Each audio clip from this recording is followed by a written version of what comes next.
예전에 한 지자체가 무단투기를 하는 쓰레기로 골머리를 앓았습니다. 시민들에게 쓰레기를 무단투기하지 마세요 라고 홍보도 하고 협조도 구했지만 시민들이 잘 말을 듣지 않는 거예요. 좀 도와주세요 라고 공무원들이 이야기를 해도 잘 사람들이 그냥 한 귀로 듣고 한 귀로 흘려버렸어요. 자, 그래서 결국 어떤 일까지 했냐면 단속을 강화하겠다고 극양 처방까지 냈지만 그때뿐이었습니다. 그때뿐이었어요. 왜냐하면 실제로 단속할 인력 또한 확충하기가 쉽지 않다 보니 그야말로 흐지부지 된 것이죠. 자, 그런 상황 가운데 이제 세월이 좀 흘렀습니다. 그런데 놀랍게도 어느 순간 쓰레기 무단 투기가 완전히 사라져 버렸어요. 전혀 여러분 사라져 버렸습니다. 잊지 않았던 예전에 뭐 그런 것들을 했었나? 그런 식으로 변해 버렸습니다. 그것은 바로 무엇이냐면 이 지자체에서 쓰레기를 주로 버리는 곳이 있지 않습니까? 그곳에 CCTV, 고화질 CCTV를 달아 놓았더니 그런 일이 벌어졌다라는 거예요. CCTV를 달아 놓은 이후 이제 시민들은 기존처럼 쓰레기를 무단 투기하러 들고 왔다가 CCTV가 나를 보고 있네? 딱 눈이 마주치는 순간 그 카메라와 이제 여러분 자신이 들고 온 것을 그냥 거기에 두지 않고 다시 들고 집으로 갔대요. 그런 일이 여러분 반복되었답니다. 여러분, 이처럼 사람들은 누구든지 자신의 행동을 어느 누군가가 보고 있다는 생각이 들면 아무래도 조심하기 마련이죠. 누가 나를 보고 있다. 여러분, 굉장히 조심스럽습니다. 물론 사람이 보거나 말거나 똑같이 행동한다면 이 얼마나 아름답고 좋겠습니까? 하지만 안타깝게도 죄성을 가지는 사람은요, 저와 여러분들은요, 주변의 누군가의 시선에 민감하게 반응할 수밖에 없다라는 사실이에요. 누가 보는지 안 보는지가 굉장히 중요해지죠. 자, 그렇다면 이 말씀을 들은 여러분들 역시 주변 사람들의 시선에 신경을 쓰는 편입니까? 아니면 주변 사람들의 신경에 무감각한 편입니까? 여러분, 사람들의 신경을 쓰는 편이에요? 전혀 신경을 쓰지 않은 편입니까? 여러분들은 혹시 눈물의 선지자로 유명한 불리는 에레미야 선지자에 대해서 알고 계십니까? 에레미야, 이 선지자에 대해서 알고 계시나요? 에레미야 선지자는 요시야 왕 13년부터 시드기야 왕 11년까지 무려 40여 년간 예언을 했습니다. 예언, 하나님의 말씀을, 앞으로 장차 일어날 하나님의 그 말씀을 전한 거죠, 백성들에게. 그것도 40여 년 동안 전했습니다. 그런데 그 예언의 대부분은 무엇이었냐면 끝까지 회개하지 않았던 유다 백성들에게 내릴 하나님의 징계와 심판이었어요. 자, 그러다 보니 이런 예레미야 선지자의 예언을 들었던 당시 백성들은 마음이 어떨 것 같아요? 불편했겠죠. 여러분, 솔직히 좋은 말도 계속 듣다 보면요, 식상하잖아요. 막 칭찬도 한두 번은 좋지만 계속 만날 때마다 같은 칭찬하면요, 어때요? 또 하네, 또 시작하네. 나중에 그렇게 돼요. 좋아지지가 않아요. 같은 말을 계속 듣다 보면. 여러분, 좋은 칭찬도 그러할진데 계속 좋지 않은 부정적인 이야기, 야, 너희들 심판이 있어, 하나님이 너희 심판한대, 너 징계한대, 너희들 끝났어, 끝장이야, 이제는 그냥 게임 끝이야, 너희들 소망이 없어, 이제 너희들 어떻게 할래, 큰일 났다. 야, 자꾸 여러분 이런 이야기를 하나님의 선지자인 예레미야가 백성들에게 하니 백성들은 그런 말을 들을 때마다 40여 년을 들어보세요. 여러분, 어떤 마음이 들겠습니까? 에레미야가 진짜 원수 같았겠죠. 에레미야를 여러분 없애버리고 싶을지도 모르겠어요. 자, 그렇게 회개를 부르짖던 예레미야는 백성들로부터 가혹한 고난과 고통을 받아야만 했습니다. 여러분, 사람들이 좋아하지 않아요. 왕따가 되는 겁니다, 그 공동체에서. 반면에 하나님과 상관없는 거짓 선지자들은 오히려 어떤 일이 벌어졌냐, 백성들이 듣기 좋은 이야기만 하니까, 하나님의 말씀과는 전혀 상관없이 백성들이 원하는 이야기만을 전하다 보니까 백성들로부터 인기가 높아졌어요. 자, 그런데 하나님께서는 이런 예레미야 선지자에게 다음과 같이 말씀하십니다. 어떤 말씀을 하셨느냐? 자, 오늘 말씀 1절을 한번 같이 읽어봅니다. 천천히 읽습니다. 시작. 너희는 예루살렘 거리로 빨리 다니며 그 넓은 거리에서 찾아보고 알라. 너희가 만일 정의를 행하면 진리를 구하는 자를 한 사람이라도 찾으면 내가 이 성읍을 용서하리라. 아멘. 하나님께서는 어서 거리로 나가서 자신이 원하는 자가, 자기가 원하는 자가 한 사람이라도 있는지 어서 빨리 찾아보라고 말씀하셨어요. 길가에 나가서 내가 원하는, 하나님 내가 원하는 자가 있는지를 한번 확인해 달라, 그 말입니다. 자, 그 이유는 바로 자신이 원하는 자가 단 한 사람이라도 있으면 이 성읍을 어떻게 하기 위함이에요? 용서하시기 위함이죠. 용서해 주기 위함이에요. 따라서 하나님께서 이처럼 말씀하신 것은 본래 이 성읍, 즉 유다를 멸망시키려고 작정하셨음을 의미합니다. 자, 그렇다면 왜 하나님께서는 자기의 선민 유다를 이렇게 멸망시키려고 했을까요? 더 나아가 유다 왕국 전체에 하나님이 찾으시는 단 한 사람이 없어서 멸망을 시킨다니 과연 이것은 말이 되는 것입니까? 여러분 어떻게 생각하세요? 이게 말이 된다고 생각을 하십니까? 실제로 유다 왕국에는 하나님을 섬기는 자들이 있었을까요? 없었을까요? 유다 왕국에는 하나님을 섬기는 자들이 있었을까요? 없었을까요? 여러분 있었겠죠. 있었죠. 일반인과 구별된 제사장 및 레위인과 같은 종교 지도자들도 있었고, 하나님의 선민으로서 그래도 나름 하나님을 잘 믿고 섬긴다라는 백성들도 여럿 있었습니다. 자, 그런데 하나님께서 찾으시는 어떤 한 사람이 과연 누구이길래 그 한 사람이 없다며 그리 유다 왕국을 하나님께서는 멸망시키려 했던 것일까요? 따라서 어떤 의미에서 보면 이것은 당시 유다 백성들을 철저하게 무시하고 업신여기는 겁니다. 기분 나쁠 수도 있습니다. 나 나름 하나님을 잘 믿고 섬기는데 내가 아니란 말이야? 나를 그냥 투명 인간 취급하시네? 나도 예수 잘 믿는데, 나도 하나님 잘 믿는데 뭐야? 무시당한다고 느낄 수도 있었겠죠. 하나님이 인정을 안 한다고 하니까. 솔직히 나름 하나님을 열심히 섬기느라고 땀을 흘리던 하나님의 사람들의 입장에서는 이런 하나님의 음성을 들을 때마다 얼마나 섭섭한 마음이 들었겠습니까? 더 나아가 하나님께서 정말 너무하신다라는 생각까지 가졌겠죠. 자, 그러면 하나님께서 찾아오라고 한 사람은 과연 어떤 사람일까요? 하나님께서 찾아오라고 하셨던 사람은 과연 어떤 사람일까요? 더군다나 하나님께서는 왜 그 한 사람의 그리 집착을 하시는 것일까요? 여러분, 한 사람, 이 한 사람이 누구이길래 이렇게 집착하십니까? 진짜 한 사람만 있으면 되는 건가요? 이 말씀을 듣는 여러분들은 하나님이 찾으시는 그 한 사람일 수 있겠습니까? 만약 우리 교회에서 하나님께서 한 사람을 찾으신다면 누구라고 생각을 하십니까? 여러분, 왜 하나님께서 그리 한 사람을 찾아오라고 하셨냐면요, 이유가 있습니다. 이유가 있겠죠. 그 이유는 과연 무엇이냐? 안타깝게도 당시 하나님께서 찾으시는 사람이 단 한 명도 없었기 때문입니다. 따라서 이는 하나님께서 자기 백성들을 바라보시는 탄식이에요. 어떻게 이런 일이 벌어졌지? 선민 유다 백성들 가운데 어떻게 정말 내가 원하는, 내가 인정하는 그렇게 믿음의 사람이 한 사람도 없는 거야?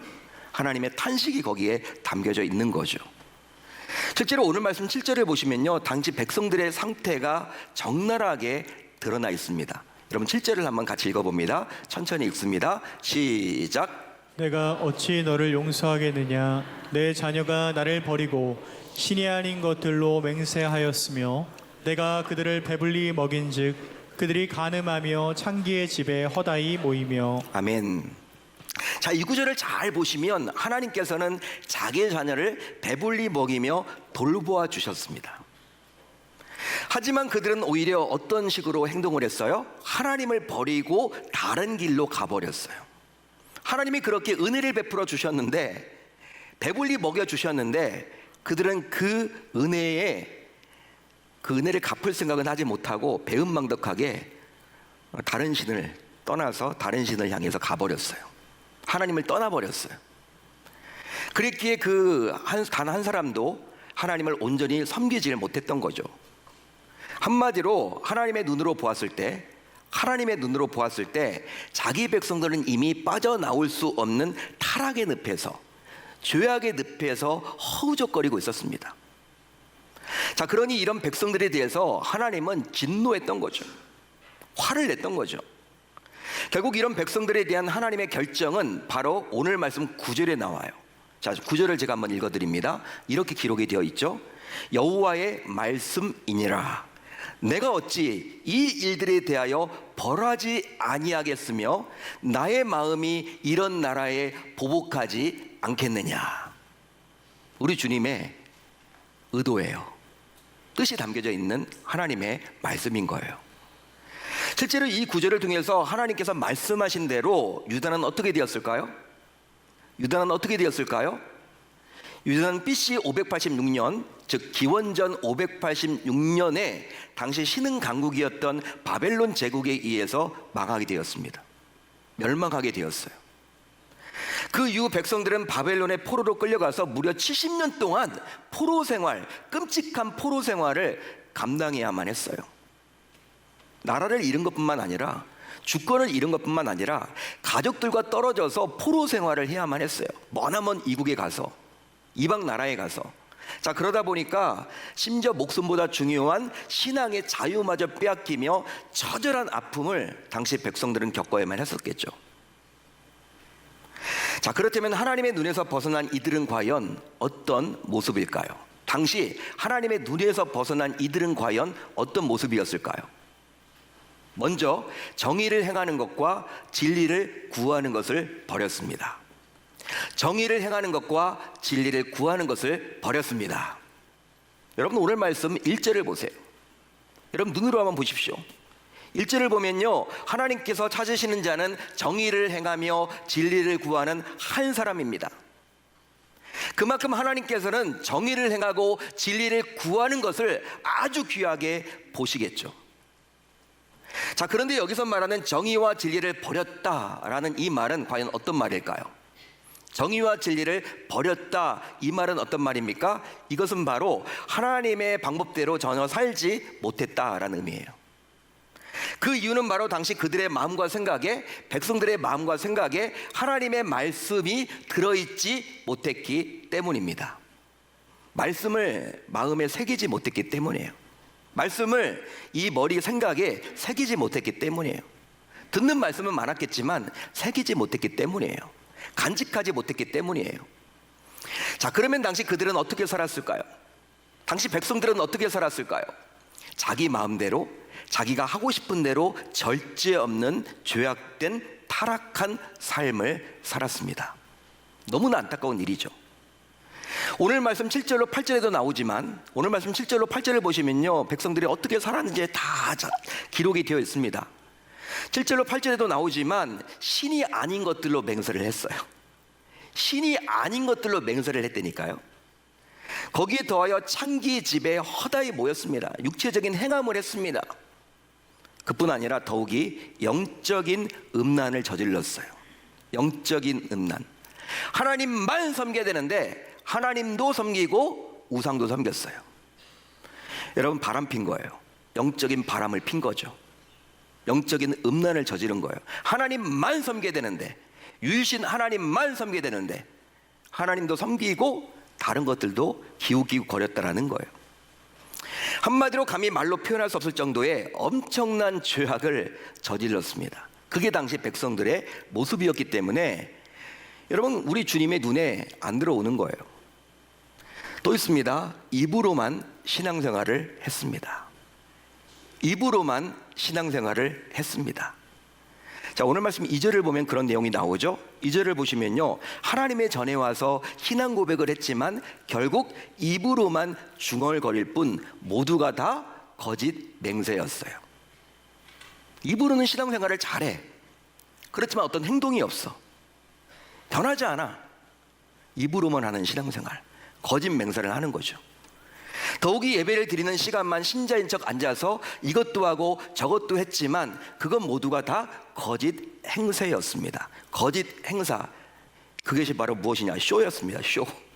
하나님 앞에 신앙 있는 척, 믿는 척 했다라는 거예요. 한마디로 하나님의 눈으로 볼 때 제대로 예배하는 자들이 단 한 사람도 당시에 없었던 것이죠. 너무나 안타까운 일 아닙니까, 여러분? 그러니 당시 얼마나 하나님이 답답하셨으면 가슴을 치시면서 하나님께서 예레미야 선지자에게 직접 네가 나가서 제대로 신앙생활을 하는 자가 단 한 사람이라도 있는지 어서 찾아서 나에게 데려오라 라고 이야기하겠습니까? 하나님이 여러분 탄식하는 거예요. 아니, 이렇게 많은 사람들 가운데, 이렇게 많은 예배자들 가운데 어떻게 정말 바르게 예배하는 자가 단 한 사람도 없단 말이야? 예레미야, 네가 한번 나가서 찾아봐. 진짜 하소연을 하시는 거예요. 여러분, 하나님의 그 안타까운 그 심정이 좀 느껴지십니까? 더하여 바위보다 더 단단할 만큼 완악했고 뻔뻔했습니다. 당시 백성들의 모습이에요. 그러니 하나님의 눈에서 보이지 않는 거죠. 벗어나 있는 거죠. 여러분, 오늘 말씀 3절을 보시면 나오는 내용인데요, 3절을 보면 어떤 내용이 나오느냐, 당시 그들은 얼마나 완악했던지 하나님으로부터 야단을 맞아도 꼼짝도 하지 않습니다. 여러분, 하나님은 우리를 사랑하시다 보니까요, 우리가 잘못된 길로 가면 어떤 일을 하시느냐, 때론 우리에게 경고를 해주세요. 징계를 해주시죠. 그런 징계를 들으면요, 이제 바로 돌아서야 되는데, 당시 백성들은 얼마나 완악하고 뻔뻔했냐면 하나님이 이미 몇 번 경고를 주셨거든. 돌아오라고, 돌이키라고, 너 돌아와지 산다고. 그런데도 불구하고 그런 경고를 들었음에도 불구하고 완악했기 때문에 그냥 그대로예요. 변화가 없습니다. 즉 하나님께서 진노하셔서 그들에게 벌을 내려도 전혀 요동하지 않는 거예요. 그만큼 그들 얼굴의 뻔뻔함이 바위보다 더 단단했던 거죠. 여러분, 얼굴에 철판을 끼고 사는 거예요. 철면피가 되어 있는 거예요. 뻔뻔한 거예요, 여러분. 그 정도로 그들은 더 이상 하나님에 대한 어떤 두려움과 경외심을 갖지 못했습니다. 하나님의 두려운 존재인데 그런 것들을 전혀 갖지 못했던 거예요. 더 있습니다. 심지어 본을 보여야 할 영적 지도자들 역시 백성들과 별반 다르지 않게 타락했습니다. 오늘 말씀 5절에 나와 있는 내용인데, 하나님의 길을 알고 하나님의 법을 가르치는 지도자들마저 일제히 이것들이 멍해처럼 느껴졌고 결박처럼 느껴진다며 모두 버려버렸어요. 이 무게가 너무 힘들다. 하나님의 법, 하나님의 길, 이게 중요함을 잘 알아요. 이거 놓쳐서는 아니 돼. 그런데 그 당시 영적 지도자들조차도 어떤 일을 벌였느냐, 이게 너무 지키기가 힘들다라는 이유로 그냥 안 지켰던 거예요. 안 지켜버린 거예요. 자, 그런데 이것이 왜 심각한 문제냐면, 타락한 백성들을 그래도 바르게 인도해야 할 위치에 있는 지도자들마저 그리 되었기 때문입니다. 한마디로 잘못된 길로 들어선 백성들을 이제 바른 길로 이끌어야 할 지도자들이 백성들과 동일한 모습을 보이므로 이제 백성들을 돌이킬 소망이 모두 사라져 버렸기 때문에 문제 중에 문제를 할 수 있는 거죠. 백성들이 잘못된 길로 가면요, 지도자들이 그 길로 가면 안 돼. 여러분, 이렇게 야단도 치고 혼내야 되는데 본인들도 똑같이 하고 있으니 여러분, 그 공동체, 그 나라에 무슨 소망이 있겠습니까? 여러분, 그 결과 오늘 말씀 6절에도 나오죠. 6절에도 나오지만 하나님의 눈에 차지 않았던 그들은 결국 하나님의 심판을 받게 되었습니다. 자, 오늘 말씀 6절을 한번 천천히 같이 읽어봅니다. 시작. 그러므로 수풀에서 나오는 사자가 그들을 죽이며 사막의 이리가 그들을 멸하며 표범이 성읍들을 엿본즉 그리로 나오는 자마다 찢기리니 이는 그들의 허물이 많고 반역이 심함이니이다. 아멘. 사자라는 동물이 나오고 일이라는 동물이 나오고 표범이라는 동물이 나오는데, 이건 여러분 우리 주님이 비유를 해주신 거예요. 이처럼 하나님께서는 바벨론이란 나라를 수풀에서 달려 나오는 사자처럼 또 사막의 이리와 표범처럼 사용해서 결과적으로 자기 백성들의 허물과 반역과 죄악을 심판하셨습니다. 믿으시면 아멘. 동의하시면 아멘. 자, 그렇다면 이런 하나님께서 지금도 찾으시는 그 한 사람은 과연 누구일까요? 하나님은 지금도 그 한 사람을 찾으시거든요. 그 한 사람은 과연 누구일까요? 하나님이 찾으시는 한 사람은 과연 누구일까요? 이 시대 속에서 먼저 바른 예배자입니다. 바른 예배자입니다.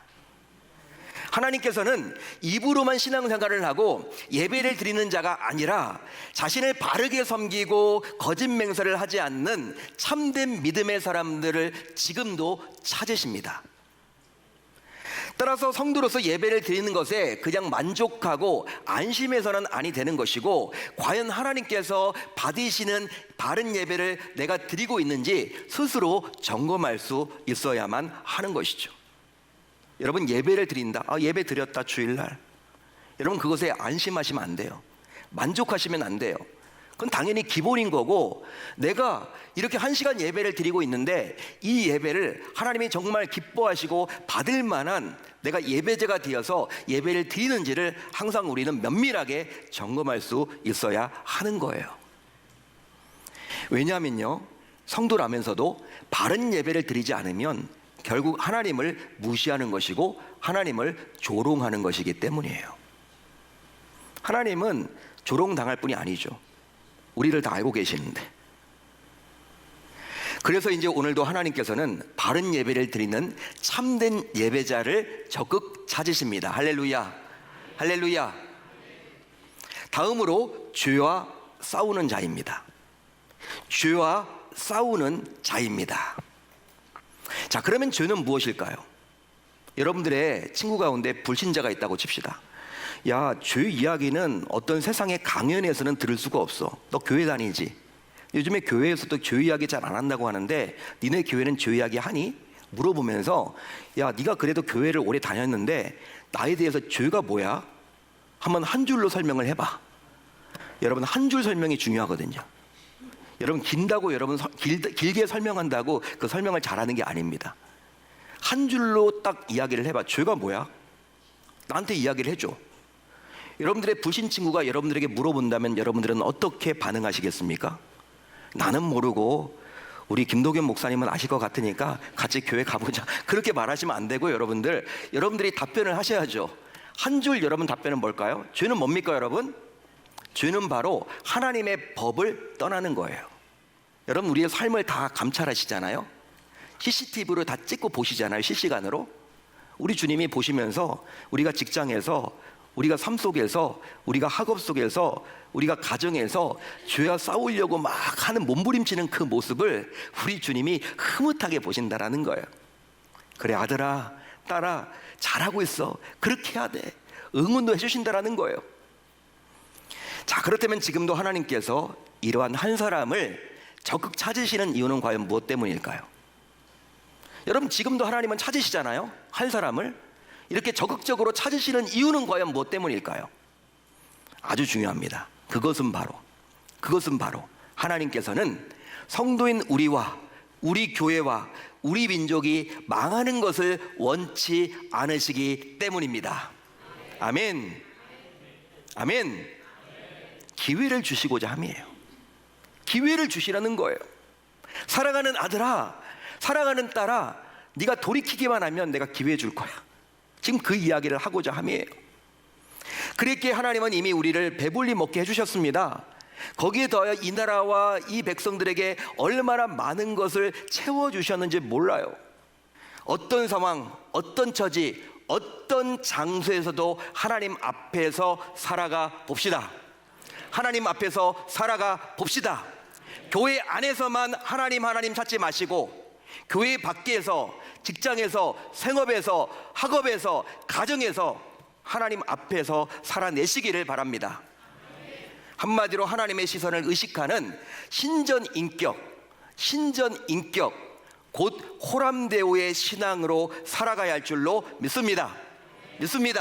하나님은 지금도 한 사람을 찾으세요. 왜? 그 사람을 통해서 우리 교회를 살리고 우리 가정을 살리고 내 조국 대한민국을 살리기 위해서입니다. 저는 소망합니다. 그리고 여러분들에게 도전을 드립니다. 여러분들이 정말 그 한 사람이 되셔서 이 대한민국을 살려주시고 여러분들의 직장을 살려주시고 가정을 살려주시고 우리 교회를 살려주실 수 있기를 우리 주님의 이름으로 축복합니다.